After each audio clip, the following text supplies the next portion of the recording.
Welcome to Whisky.com, where fine spirits meet. My name is Laing, Horst Laing. I'm the master taster of Whisky.com, and this is my son Ben. And today we have the Scarabus. Scarabus.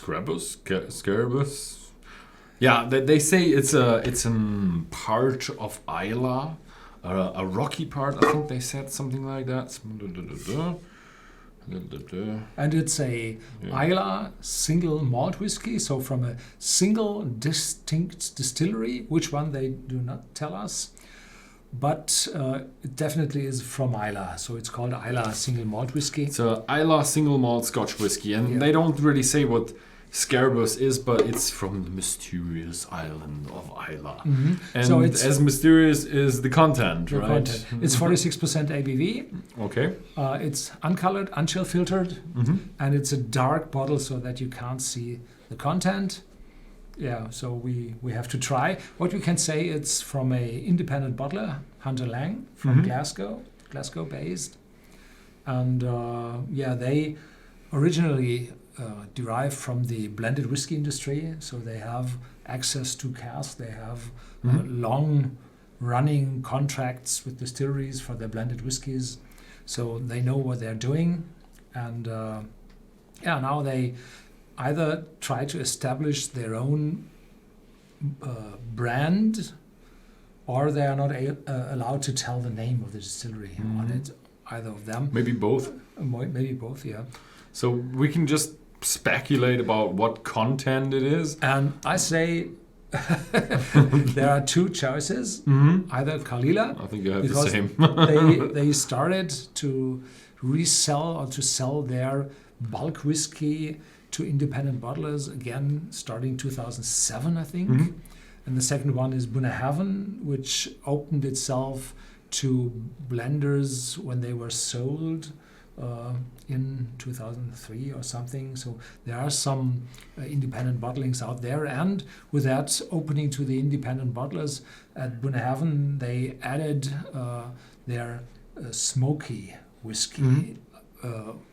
Prior to that, they just had normal unpeated whiskey. So there are those two. All other distilleries, I think they have not enough spirit to sell to somebody else. They try to cope up with their demand. So this is the chance, and you won't find, or nobody will tell you which it really is. Yeah, the thing is with all the distilleries, they have a smaller output, and they're really not suited anymore for independent bottlers. I've talked to the distillery manager of Lagavulin and Kalila. He's combined. And he said, Kalila is trading with the independent bottlers. So, Bunnahabhain that includes that Lagavulin is not. Yes, yes, obviously. I'm not quite sure if I asked him that, but I think he said that. But Bunnahabhain also has quite a huge output, so they can trade as well. Yeah. So, definitely a lot of smoke in it. Yeah. What to tell? There's the dominant note is smoke, of course. It's not that deep phenolic. It's not that stinky. So I like this one. The stinky one is not for me, no. And there is some light alcoholic note. Those 46% ABV. It's present. And behind that, probably a little bit of fresh fruits like apple, probably green apple. That's it. So it's really smoky. Usually you have on Islay you have a few whiskeys that hide their smoke in the nose and then show themselves in the taste. This one doesn't hide, and for me it's you do have a lot of smoke. I think I would say it's a stinky one, but I like it. I like it really smoky, and it's what I find is also a bit of a seaweed maritime note in there. So it's really untypical for, I don't know, I can't remember that Kalila had such a distinctive seaweed note, or Bunnahabhain. But maybe that's different casks, different maturation. And for the apple and the fruitiness, it's faint. Yeah. It's faint. There is some vanilla and some caramel showing up. And if you see this one, even they do not tell you an age statement. This is uncolored, unchill filtered. That's a good so color. it's quite a good color for that age. Mm-hmm. For that estimated age of 3 years and a day.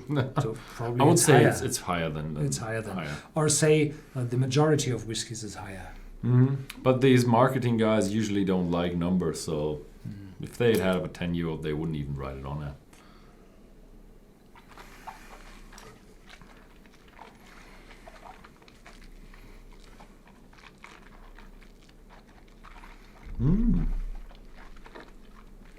There's a lot of cask in it.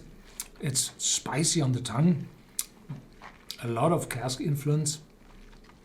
Starting with mouth-watering and a light oily note. So this, I would say, is a Kalila, because Kalila shows this oily note in the spirit itself. The aftertaste quite long, shows definite smoke on my tongue. Now I have the maritime notes as well. Yeah. And the taste is really tough. That's a really a strong one. You do have a lot of smoke in there, but also, as you said, you have a lot of wood in there. Even the second sip, we had it in the German take before, was a bit lighter. Now it's a bit heavier. Before I said I would probably estimate it as a bourbon cask maturation, maybe with a few European casks spiced in there, but no distinctive sherry cask influence. But yeah, now I'm reverting more to there are a few European oaks in there, so it's really has a leathery touch to it, a spicy note that oak really comes through. So it's a rough and tough. Isla and single malt whiskey. This is what they intend with this. Yeah, so definitely. rough and tough and a really smoky and not as one. pricey. And not that pricey. And there is a definite demand for that on the market. Yeah. This really runs with the Isla brand, because everybody on Isla, they have their own brands with their own name, Kalila, Bunnahabhain, that kind of stuff.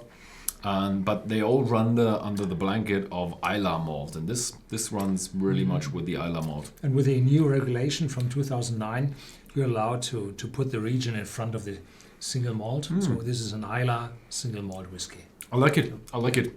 It's a nice whiskey that you can try when you want to have the Isla experience, the full Isla experience, the rough and tough, and you don't want to spend $100.